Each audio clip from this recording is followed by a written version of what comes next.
Now you have to wonder just how many woke tokenistic gestures have crept their way into our institutions without us even noticing. Thankfully, one of the more egregious examples has been pointed out to us after new mother Sall tweeted out a photo of a Medicare form that uses the term birthing parent rather than mother. Beyond the fact that the language seems like a cold reduction of one of the most magical moments in many people's lives, it's a slap in the face to women, irrespective if they have children or want children. Joining us now is the woman who brought this to our attention, Sall. Sall, thank you so much for joining me. You've had an important victory here, but it seems like women are losing the battle. I don't know if we're losing the battle. I mean, some days it feels like it, and some days are just devastating. But overall, I think what has been proven this week is if more women speak up, we win. So that's what I'm sort of hoping, that it inspires women when they see that our language or our rights, our spaces, our sport are under attack, start speaking up, because otherwise we give the illusion that we're okay with this, and we're not. Well, Sall, congratulations on becoming a birthing parent.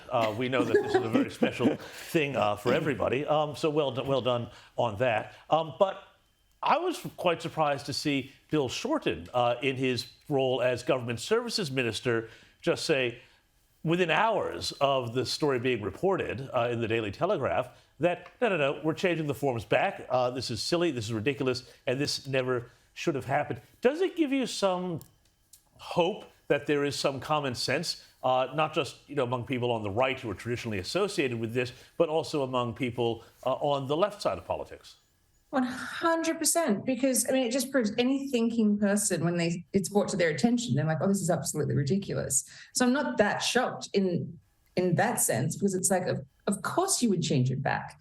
Because one of the crazy things about it, and I've obviously had people swirling around me all week saying it's inclusive language. It just isn't.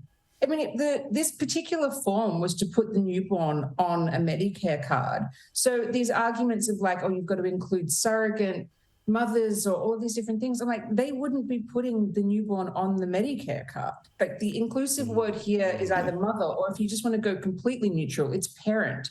The problem with it was the birthing parent and the ideological connotations that has. But Sall, I mean, we all know how the bureaucracy works in government.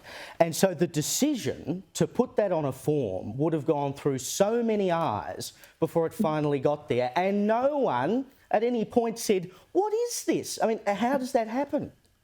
But what's been so funny is the amount of like activists and lobbyists who've been coming at me going, like, get over it, it's just a form. And I'm like, well, did you say that to the people who were lobbying to have it changed to birthing parent? Because it didn't happen on its own. Like, I'm just reacting to what, sort of what is such a ridiculous term. And as Rita said, so reductionist. We don't call mothers birthing parents because we have the word mother. Like, the word's already there. If we just sort of didn't have the word in our language, we'd have to make one up. But it already exists. It's the most inclusive word because it's the one that includes the most people. But it's bizarre. We've had this week Merriam-Webster change the definition of female, add an extra definition to, again, appease the trans activists. This is what I'm talking about. Yes, we've got small victories when people take a brave stand like you have, but it seems the battle and ceding linguistic control to the activists is just going ahead in leaps and bounds. Well, I mean, first of all, if you have to change the definition of female so that you're included in it, you're proving that you're not female. So it's ridiculous. But second of all, they're doing it in stealth. That's the problem. Yeah. Just happening. And so this is what I'm saying. Use this as proof and inspiration to speak up when you see it, and then it will be changed back. It will be. We're seeing that action can happen. But Sall, you copped a huge amount of abuse from a lot of journalists and people who call themselves journalists on Twitter and elsewhere. Is the reason why that happened because you basically, undermined their stealth strategy of rewriting the language to suit activism? Yes, Without a doubt. I think I'm probably one of the loudest female voices in Australia on this issue. I mean, I've been talking about this for like almost 3 years now, and nothing, there's no changes that have been happening. So that was shocking in terms of Bill Shorten sort of so quickly acting this week. And I'm so appreciative and grateful. It's fantastic. All power to him for doing that.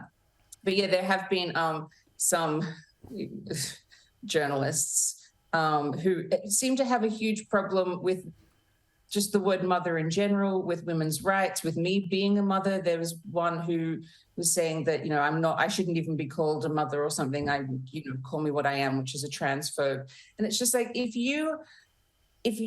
what you're proving is that there is this conflict between these so-called trans rights and women's rights, because if I can't call myself a mother without being called a transphobe, we have an issue. We need to be able to talk about it. Sall Grover, well done. More power to you. And I know it takes enormous courage, because these attacks you cop are vicious, they're ugly, and they can be very personal. Even questioning your right to call yourself a mother, it doesn't get lower than that.